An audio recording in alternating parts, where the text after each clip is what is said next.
Hello again and welcome. As you can see, I'm in my home again. I am, of course, the pastor at South Sheffield Church, and we do thank you for joining us. We hope you have enjoyed our midweek Advent thought series. This is the last one for 2020, of course, the last week in Advent, and we do continue to encourage you to subscribe to the channel, to hit the like button, and to share it amongst your friends and people on your social media, via email, or however it is that you do these things. I put a little heading this week for our Advent thought. It is, God is the gift of Christmas. He planned it for you.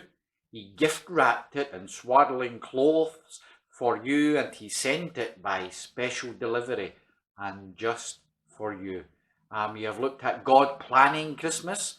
We have looked at the various people playing their parts, of course, in that Advent story. We've had Mary and Joseph, the carpenter and the virgin, Zacharias, the priest, and Elizabeth, Mary's relative, who was, of course, carrying the child of John the Baptist, the one who would be the voice calling in the wilderness, preparing the way for the Lord, the baby whose birth in the stable in the manger we remember and celebrate it this time of year. And we conclude it this week, and we are looking at two things as we come to our conclusion: the story of the wise men, the many assumptions, many theories that we have around the nativity that make up the wonderful time that is our traditional Christmas, but we'll put them next to the truth, or the core simple message of the Lord's at Christmas. This is not to belittle or take away our traditions. They are joyful, and I truly wonderfully enjoy them and celebrate them every single year. So this week, as I say, we've had Mary and Joseph, Zachariah and Elizabeth. We've touched on Simeon there at the temple. We've had the shepherds and what they went through and what it meant to have such outcasted, coarse, unclean men being called and used by the Lord, and how people even heard them and listened to them unbelievably because they had encountered Jesus and the change it had in their life. So the wise men, I'm going to read and put this down and pick up my Bible. I'm going to read the story of the wise men, the Magi, well-known story, of course. I read it from you from Matthew's Gospel, chapter 2. After Jesus was born in Bethlehem in Judea, during the time of King Herod, Magi from the east came to Jerusalem and asked, "Where is the one who has been born King of the Jews? We saw his star when it rose and have come to worship him." When King Herod heard this, he was disturbed, and all Jerusalem with him. When he had called together all the people's chief priests and teachers of the law, he asked them where the Messiah was to be born. "In Bethlehem in Judea," they replied, "for this is what the prophet had written. But you, Bethlehem, in the land of Judah, are by no means least among the rulers of Judah. For out of you will come a ruler who will shepherd my people Israel." Then Herod called the Magi secretly and found out from them the exact time the star had appeared. He sent them to Bethlehem and said, "Go and search carefully for the child. As soon as you find him, report to me, so that I too may go and worship him." After they had heard the king, they went on their way, and the star they had seen when it rose up went ahead of them until it stopped over the place where the child was. When they saw the star, they were overjoyed. On coming to the house, they saw the child with his mother Mary, and they bowed down and worshipped him. Then they opened their treasures and presented him with gifts of gold, frankincense, and myrrh. And having been warned in a dream not to go back to Herod, they returned to the country by another route.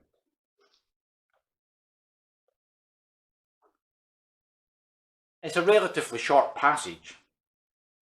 Very much, I guess we would say, a summary of what was a major and a lengthy event in the lives of those Magi, those wise men. They, of course, we present a very fixed picture of the nativity scene, which has been built up in our traditions over the centuries. And that's not a bad or a wrong thing, as I have said, but it is interesting. It is perhaps important that we do see the reality of the truth of the events if we are to continue to understand the real truth of the events of that time. In verses 1 and 2, of course, we read that after Jesus was born in Bethlehem, during the time of Herod, Magi from the east came to Jerusalem, and they asked where the one who was to be born King of the Jews was, because they had seen a star that had rose and they had come to worship him. So the wise men had come from the east. We take other writings into consideration, as we sometimes do with the Bible.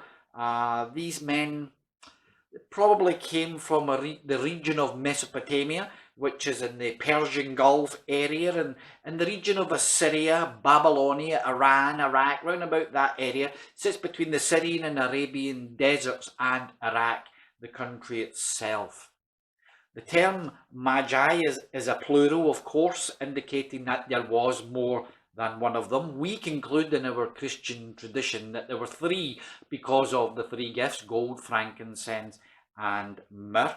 Many would say that in the tradition, the term indicates that there would have been a group of 12 of them. We don't know, and the truth is, it doesn't really matter. They would have also been aware, of course, of the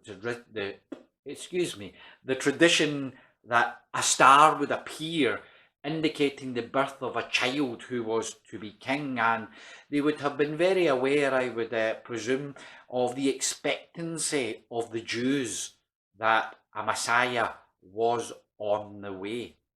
Were they kings? Well, the Bible doesn't say that they were kings. They were astronomers. This we know as they study the stars and follow them. Probably astrologers watching the stars, predicting events for the future from the signs that they see in the skies. The title we have given to them as kings from the east, probably we take from Old Testament predictions of the birth, of the coming of the king, of the Messiah who was to be born. In Psalm number 6 to 8, we would read that because of your temple at Jerusalem, kings will bring you gifts. Psalm number 72 says, may the kings of Tarshish and of distant shores bring tribute to him. May the kings of Sheba and Seba present him with gifts. May all kings bow down to him and all nations serve him. Isaiah 49, this is what the Lord says, the Redeemer and Holy One of Israel, to him who was despised and abhorred by the nation, to the servant of rulers, kings will see you and stand up, princes will see you and bow down, because of the Lord who is faithful, the Holy One of Israel, who has chosen you.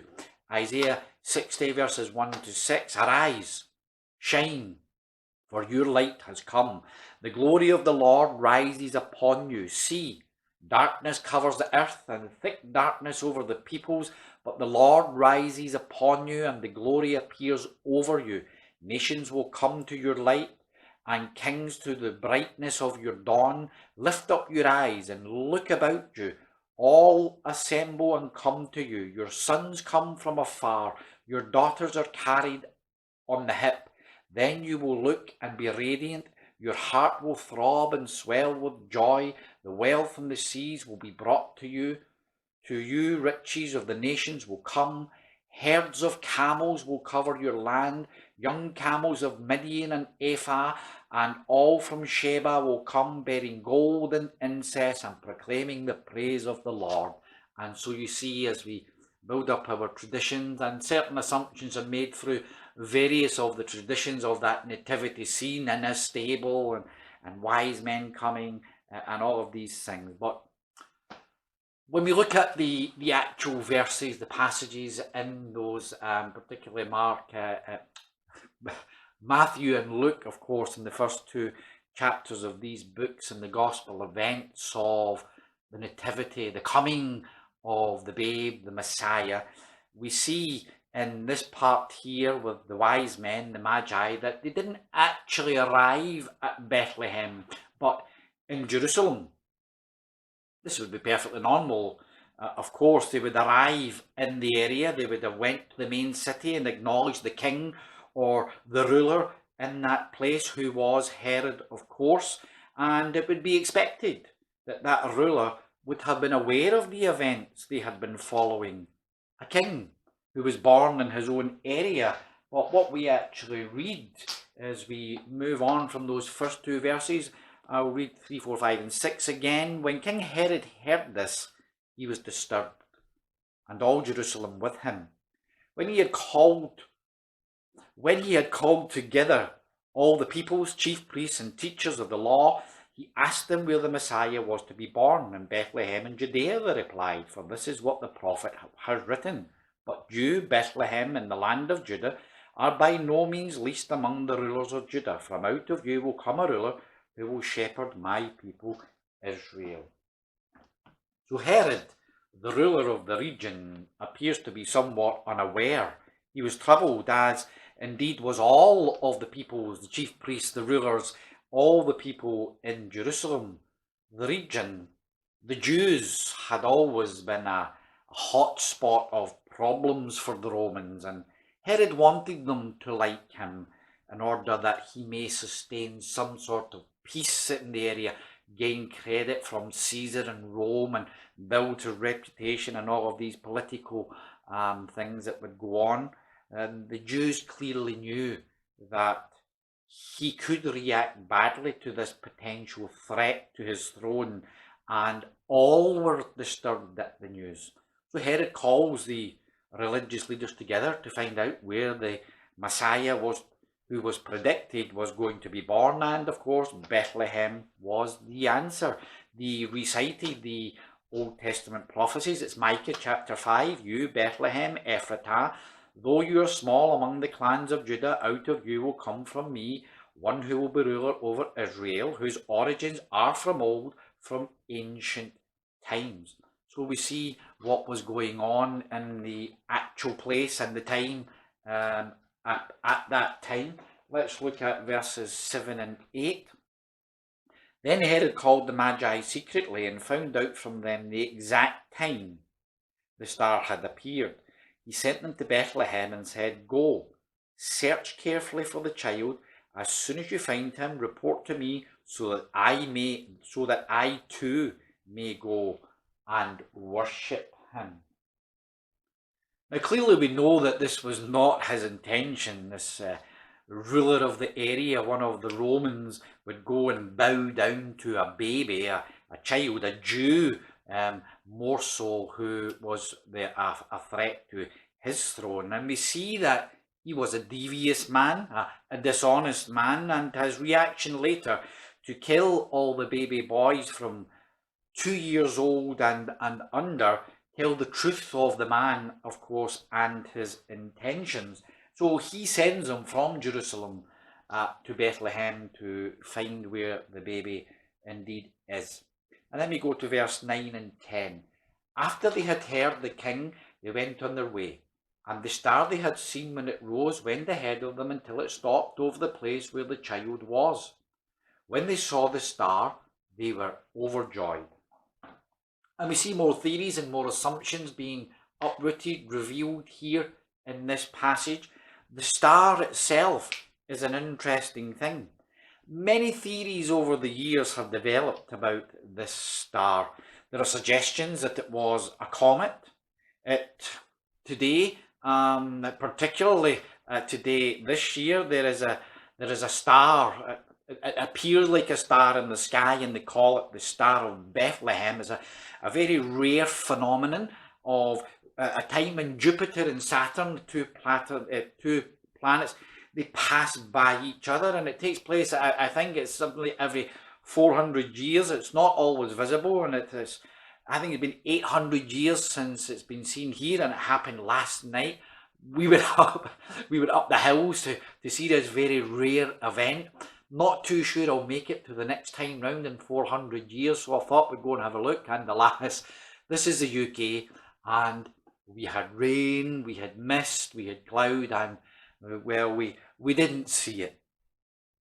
It happens in the winter time, of course. The winter solstice, yesterday being the shortest day in that winter solstice time. So that was roundabout. I'm looking at the theories we have of this star that the wise men had been following. Now, there are clear indications that Jesus was not born in December, probably in the autumn, given all the biblical facts that we have around about his birth. The shepherds were out in the fields with their sheep. Wouldn't have been happening in December time. People were ordered to travel to their home, from their home towards their hometown for the census, and this most probably wouldn't have happened in December time. They allowed people travelling at such a time of year. Days are shorter, light time, weather's colder, things like this, and this is when we find Mary and Joseph going to Bethlehem. So these are biblical facts that we know. But another thing to take note of about the star is that when they saw it, they were overjoyed. Now, it seems interesting to me that this star, if it was this Star of Bethlehem, they call it today, these two planets passing, and it happened to happen at that time, which God would be more than capable, of course, of making it so. But then it would have been in winter time. We do have issues and problems with that. But it's also interesting to me that when they saw the star after meeting with Herod, they were overjoyed. Now, they had already been following this star for who knows how long, a week, a fortnight, 3 months, who knows? It would have been a considerable length of time, and it certainly wouldn't have been a day or two. That much is for sure. And yet, they seem overjoyed. It seems to me that perhaps it had gone from the sky again whilst they were in Jerusalem meeting with Herod, and it rose again just at the right time to lead the wise men to Jesus after their meeting with Herod. And this star clearly moved across the sky for them to follow it, and it led them precisely to a people and to a city, and then directly to a place where a family was living. Now, they told us about this Star of Bethlehem as we went to try and catch a view of it from the hills last night, to look to the southwest low in the horizon, and that it would be in that place. When you see the stars in the sky, by and large, they don't travel across the sky. They're there, fixed in their places. Stars and comets, planets, they simply don't behave in this way of travelling across the sky, leading you to towns and cities and directly above a house where a family, a child is living. They have a pattern and they have a course, and they stick to them. But there was something very different about this star in its appearance and in its behaviour, and this can only be dictated. It can only be controlled by the one who creates the stars. So whatever this star was, does it really matter? These are all the theories that we have. We can dispel some of them if you look at the biblical facts, but the biblical fact is that whatever was in that sky leading them, the Lord God himself created it. He directed it as he directed those wise men. And as far as I'm concerned, because the Bible says it, it was a star that the Lord created and sent to lead the wise men. So they have arrived. They're overjoyed when they saw the star, and they moved following it until it stopped over the place where the child was. Then we go to verse 11. On coming to the house, they saw the child with his mother Mary, and they bowed down and worshipped him. Then they opened their treasures and presented him with gifts of gold, frankincense, and myrrh. Here we find a matter of intrigue and, again, tradition. Did the wise men really visit the newborn baby in the manger? It's a beautiful scene. We all have our pictures, our Christmas cards, like nativity calendars, nativity scenes in our homes, in our churches, and there is the mother and the father, the babe in the manger. There is the You've got cattle, we've got sheep, and maybe a couple of donkeys. We have the shepherds and the wise men presenting their gifts all round about in that lovely moonlit, starry night scene all together. So, did they really visit the manger? Well, our nativity scene is certainly emphatic that they did, and it is a lovely picture, and it doesn't change the truth of the message, and there's no real problem as far as I'm concerned in having that picture. If they did, it wouldn't have changed the journey. It wouldn't have changed the use of the star, only the timing of their journey, when they left and their arrival and things like that. But there is a word used in this verse here that we don't read until this verse: house. Now, of course, the Bible doesn't say that Jesus was born in a stable. Again, it's part of the lovely picture. It's an assumption we have because he was laid in a manger, which was a feeding trough for animals. But in truth, you would have found that mangers, perhaps in cavities and walls, we call a little cave, and a space under a house, and maybe the Holy Family had travelled to Bethlehem to one of their family homes there, and there was just no room, space for a young pregnant girl to be giving birth to a child, and all that would have entailed, and there was space under there, and the manger where they fed their animals were under there. It may well have been any one of these things. If we consider some other of the biblical facts we have round about this, we consider that the family had travelled back from Bethlehem. We know this to be biblical fact. They travelled from Bethlehem to Jerusalem, where they presented the baby to the temple to be circumcised, and that's where we read of Simeon, who had been waiting on them, proclaiming, and my eyes have seen the salvation of my God, and now take me in peace. You fulfill your promise, and that wonderful little passage there. Whatever the timings of the star that the wise men had told Herod as to when it appeared or not, the fact is that there seems to be some sort of time lapse between when Jesus was born, when they saw that star, and when they had arrived, because Herod ordered male-born children to be killed up to 2 years. So there is certainly an indication, a possibility, that they were never really at the stable. These wise men had travelled to Bethlehem, to Jerusalem, went to Bethlehem, although it doesn't actually say there, interestingly, that though they were sent to Bethlehem, the Herod sent them to Bethlehem, but the Bible doesn't say that they arrived in Bethlehem, only that they arrived where the child was, which may well have been Nazareth. I guess it could have been anywhere. We don't really know. What we do know is that they arrived at a house and presented their precious gifts to a child, and they bowed down and they worshipped him. And that's a tremendous thought in itself. These wise men certainly would have been noble, well educated and well thought of men from a far off land in a different culture, and the Jews were not liked people, and here they took that journey and they went through all they did, and they came to a baby and they bowed down, they presented their royal gifts to him, and they worshipped that baby. Like the shepherds, unexpected and unlikely, they met that child. The shepherds certainly met the baby. They encountered the living Jesus, and they were changed by the experience. And the passage concludes, our Advent thoughts conclude with verse 12.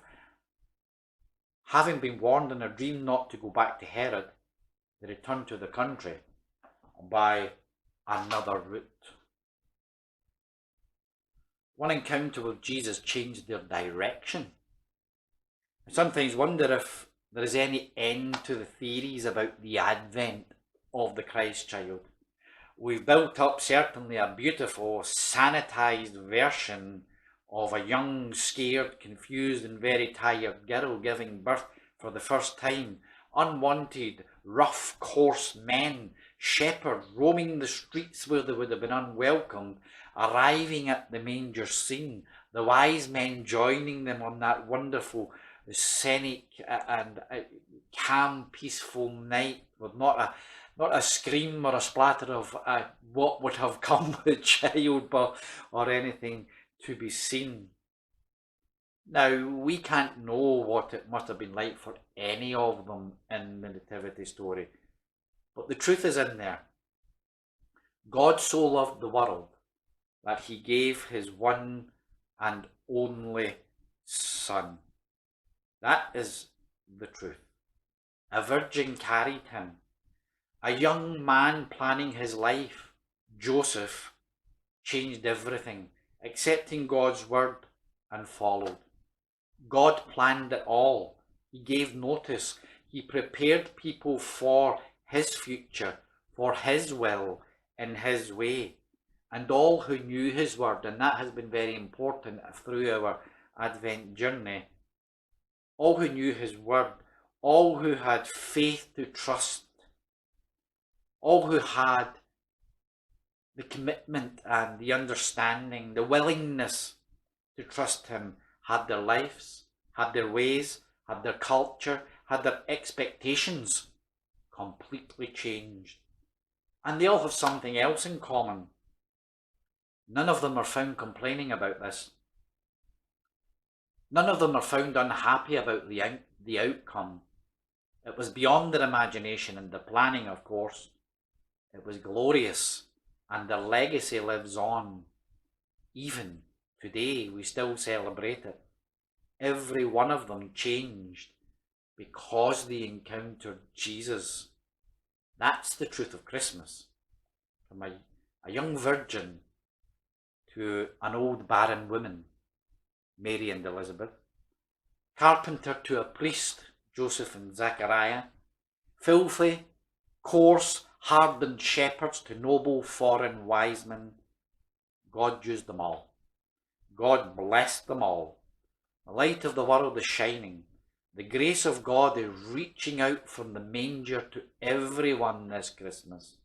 The light is shining in the darkness. The love of God is crying out from the cross, forgiveness. The victory of God is calling from beyond the grave, calling men, women, young and old, from every race and colour. That is Christmas. Everything else is a beautiful tradition. But without the babe, it's like the cross. It's like the tomb. It's empty.